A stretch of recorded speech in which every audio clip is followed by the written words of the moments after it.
আরে এনে দে আরো। আমি কাটার গুতা খাই আরে কি করতেছেন? এটা এগুলা শিখতেছি। এটা কি করে? এগুলা খায়। কেমনে খায়? এটা দেহা মনি কেমনে খায় আমি কটা লইয়া লই। এটি খাওয়াও মজা, কাটার খোসা খাওয়াও অনেক মজা। তাই?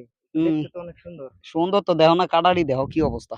আরে ভিতরে ভিতরে আর কি কাটা, হুম, হ্যাঁ? এটা এই কারণে তো খাইতেও মজা। হাতে ফুটলে কি আবার ব্যথা করবো? ব্যথা তো অবশ্যই করবো তারপরে দিয়ে খাইতে হইলে তো ব্যথা সইয়া খাইতে হইব কিছু করার নাই। এটা তো দেখতে তো টমেটোর মতো দেখা যাইতেছে। হ্যাঁ, এটা কি এটা টমেটোর বিদেশি মতো ফল? লাগে। এই ফলগুলা তো না সুন্দর। বাংলাদেশে এটি খাইলে অনেক রোগের উপকার আছে ঔষধীয় এটা গাছ। কি বাংলাদেশ? এটা না বিদেশ? না এখন বর্তমানে বাংলাদেশ।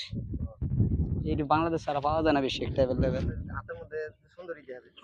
হ্যাঁ, এটা কি হ্যাঁ, খাওয়ান যাবে না? হ্যাঁ অবশ্যই খাওয়া যাইব। খাইলে কোনো উপকার আছে? হ্যাঁ, অবশ্যই অনেক রোগের উপকার কি আছে। উপকার? বহুত রোগের উপকার আছে এটি নিয়ে। তাই নাকি? এমনি গাছের তো জিনিস সব জিনিসই ঔষধীয়। হুম, এগুলা খাওয়া ভালো। এই যে আমি খাইতেছি। বিসমিল্লাহ।